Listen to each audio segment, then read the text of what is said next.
बिस्मिल्लाहिर्रहमानिर्रहीम, अस्सलाम वालेकुम। मैं हूं शाहिद सकलैन और आप देख रहे हैं मेरा यूट्यूब चैनल। आज 21 नवंबर है और दिन है इतवार का। आज की इस वीडियो में इस्लामाबाद के दो केसेस के हवाले से बात करेंगे और ख़वातीन स्पेशली उन लड़कियों के लिए जो इस्लामाबाद में जॉब्स के लिए आती हैं या दूसरे शहरों से आकर यहाँ रहती हैं, उनके लिए ये वीडियो बड़ी अहम है क्योंकि इस वीडियो में कुछ ऐसी चीज़ें बताऊँगा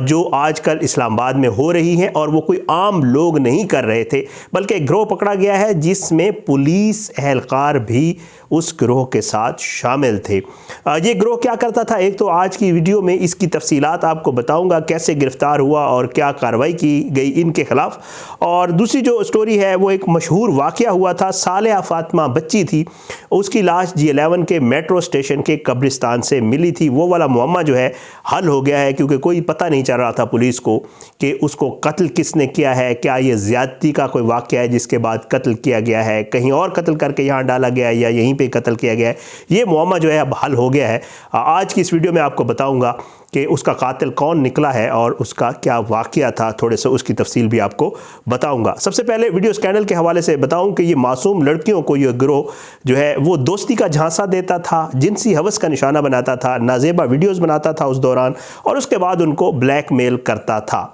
ये गिरोह जो है ये इस्लामाबाद जो है साइबर क्राइम सर्कल जो है उन्होंने कार्रवाई की है और उन्होंने ये गिरोह गिरफ्तार किया है और इसमें पुलिस एहलकार भी शामिल हैं। 5 रुकनी गिरोह है, इनके नाम आपको बताता हूँ और इनमें एक पुलिस एहलकार भी शामिल है। आल्दो जो कंप्लेनेंट खातून थी उसने 2 पुलिस एहलकारों के हवाले से बताया था। बहरहाल ये खातून जो कंप्लेनेंट है उन्होंने कहा कि जी मेरी सुबहान नामी लड़का है, उसके साथ फ़ोन के ऊपर दोस्ती हुई और ज़ाहिर है हमारी बातचीत होना शुरू हुई तो सुबहान ने मुझे मिलने के लिए बुलाया और कहा कि हम कहीं दोपहर का खाना खाते हैं इकट्ठे, तो और आप आते हुए अपनी किसी दोस्त को भी साथ ले आना। तो वो कहती है कि जी मैं अपनी दोस्त को साथ लेकर सुबहान से मिलने गई तो सुबहान ने अपने एक दोस्त अदनान को कॉल की जो गाड़ी लेकर आ गया। ये दोनों उनको जो है खाना खाने या के बहाने जो है साथ ले गए और एक इम्तियाज़ नामी शख्स के घर ये ले गए, जो घर ज़ाहिर है इन लोगों के पास था लेकिन वो मालिक मकान बाद में पता चला कि वो इम्तियाज़ नामी शख्स है। बहरहाल एक और दोस्त को भी कॉल की गई, वो भी वहाँ पर पहुँच गया जिसका नाम मानी बताया जाता है। इन लोगों ने तीनों दोस्तों ने इन लड़कियों के साथ वहाँ पर ज़्यादती की, उनकी नाजेबा वीडियोज़ बनाई और उसके बाद जो है इनके बाद इनके 2 दोस्त जो कि कंप्लेनेंट लड़की ने बताया है कि वो पंजाब पुलिस की वर्दी में बाकायदा मलबूस थे जब वो आए, तो एक रिजवान और दूसरा यासिर, जिसको यासिर कहा जा रहा था, ये दोनों भी और इन्होंने भी इसी तरह जो है उनके साथ ज़्यादती भी की, उसकी नाजेबा वीडियोज़ भी बनाई। और जो कंप्लेनेंट खातून है वो बताती है कि उसके बाद जो है ये लोग हमें ब्लैकमेल कर रहे थे और ये लोग कहते थे कि जी हमें पैसे दें, जब हम इसको पैसे ना देने या थोड़ा सा देर होती थी तो ये फिर कहते थे कि हम आपकी वीडियोज़ जो है वो आपके ख़ानदान वालों को और आपके रिश्तेदारों को ये नाजेबा वीडियोज़ भेज देंगे। बहरहाल इस खातून ने जो है वो थोड़ा जुर्रत का मुजाहरा किया, ये साइबर क्राइम सर्कल के पास पहुंची और उन्होंने इसके ऊपर कार्रवाई की। इसमें 4 लोग गिरफ्तार हो चुके हैं और एक यासिर नामी जो बंदा जिसको यासिर कहा जा रहा है वो भी पुलिस की वर्दी में था, वो अभी तक फ़रार है। और साथ साथ जो मालिक मकान इम्तियाज़ है जिसके मकान के ऊपर इस गिरोह ने मज़ीद भी इंकशाफात किए हैं कि ये कोई इन्होंने काफ़ी लड़कियों के साथ ये सब कुछ किया और ये इसी मकान पे सब कुछ करते थे, तो वो जो इम्तियाज़ नामी शख्स है वो भी अभी तक फ़रार है और गिरफ़्तार नहीं हो चुका। अब रिजवान और यासिर जो 2 पुलिस वाले में थे, CCPO साहब जो है उन्होंने नोटिस भी लिया है, उन्होंने मुअत्तल भी कर दिया है, लेकिन रिजवान नामी जो शख्स है वो वाकई पुलिस में काम करता है और वो थाना चौतरा में तैनात रहा है। ये रावलपिंडी के साथ जो है एरिया है,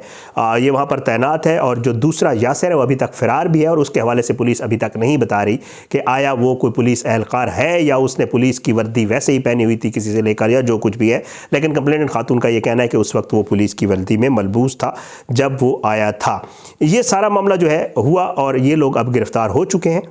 इनमें से 4 लोग। और पुलिस जो है वो इनके अब मज़ीद तफ्तीश भी कर रही है क्योंकि इनका ये कहना है, जो इब्तदाई तफ्तीश है उसमें इन्होंने बताया कि कई ख़वातीन के साथ ये कर चुके हैं। इनके पास एक लैपटॉप है और कुछ मोबाइल फ़ोन्स हैं जिनमें ये वीडियोज़ महफूज हैं, जिनके ज़रिए ये फिर उन लड़कियों को व्हाट्सएप भी करते थे और फिर आगे ये सारा सिलसिला चलता था ब्लैकमेलिंग का। वो भी जो है पुलिस जो है अब रिकवर करवाने के लिए छापे भी मार रही है और इनकी निशानदेही के ऊपर मज़ीद लोगों को भी गिरफ़्तार किया जा رہا ہے۔ ایک تو یہ واقعہ تھا، یہ اسلام آباد میں پہلا واقعہ نہیں ہے، اسلام آباد میں اس سے پہلے بھی کئی ایسے واقعات ہو چکے ہیں،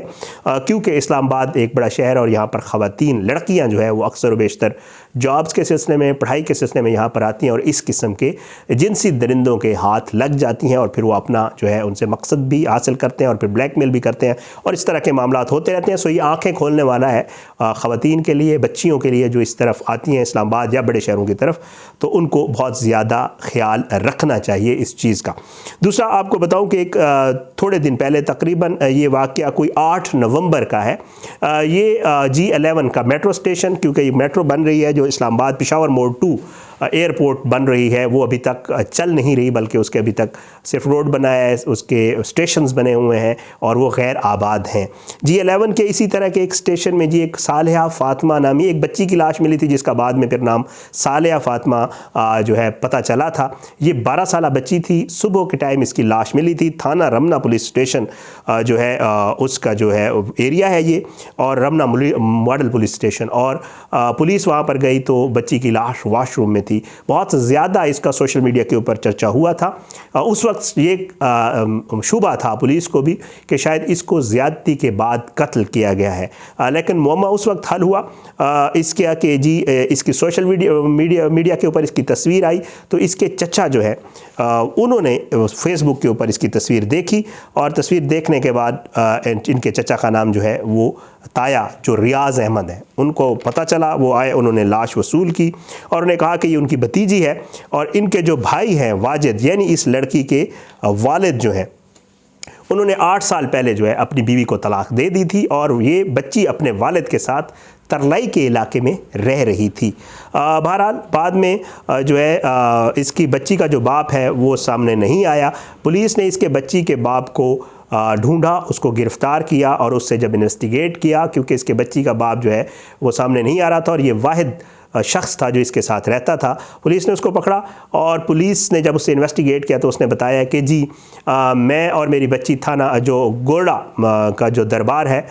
پیر میر علی شاہ صاحب کا، وہاں پر ہم لوگ گئے زیارت کے لیے، رات کے وقت ہم وہیں پر تھے، تو جب میں صبح اٹھا تو بچی جو ہے وہاں سے غائب تھی اور میں اس کے بعد جو ہے واپس چلا گیا۔ تو پولیس کو یہیں سے ہی شک ہوا کہ یہ کیسا باپ ہے جس کی بیٹی جو ہے 12 سال کی بچی غائب ہو جائے، نہ وہ وہاں پہ اعلان کروائے، نہ وہ پریشان ہو، نہ وہ پولیس کو بتائے، اور وہ خود واپس چلا جائے اور لاش ملنے کے بعد اس کا تایا ملے اور والد پھر بھی نہ ملے۔ تو پولیس کو شک ہوا، بہرحال پولیس نے اس کو پکڑ لیا اور پھر اس نے جو ہے پولیس تفتیش میں ابھی مطلب ہے اس نے پولیس تفتیش میں یہ بتا دیا ہے کہ جی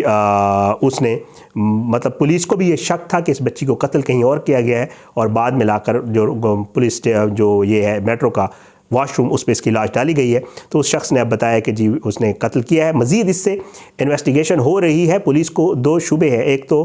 خدا نخواستہ زیادتی کا ہے کہ زیادتی کے بعد قتل کیا گیا ہے، اس کے نمونے جو ہے وہ لاہور بھیج دیے گئے تھے اسی وقت ہی بچی کے لے کر، اور اس کا ابھی تک رزلٹ نہیں آیا ہے، وہ جو ہی آئے گا تو کنفرم ہوگا۔ اور دوسرا جو ہے اس کے والد سے بھی تفتیش جاری ہے کہ یہ قتل آخر اس نے کیوں کیا ہے، اس کی وجہ کیا تھی، آیا یہ ویسے ہی قتل تھا یا زیادتی کے بعد قتل تھا، یہ معاملہ جو ہے ابھی حل ہونا باقی ہے۔ لیکن اس حد تک کہ اس کو قتل کس نے کیا ہے وہ پتہ چل گیا ہے کہ یہ قاتل کوئی اور نہیں تھا بلکہ اس کا اپنا والد ہی تھا۔ بہرحال اسلام آباد کے یہ 2 واقعات میں نے کہا آپ کے ساتھ اس ویڈیو میں شیئر کر دوں۔ اگلی کسی ویڈیو تک کے لیے اجازت دیں، اپنا بہت خیال رکھیے گا۔ اللہ پاکستان کامیاب ناصر ہو، اس کے خلاف سازشیں کرنے والوں کو نصر و نابود کرے، آمین ثم آمین۔ پاکستان زندہ باد، اللہ حافظ۔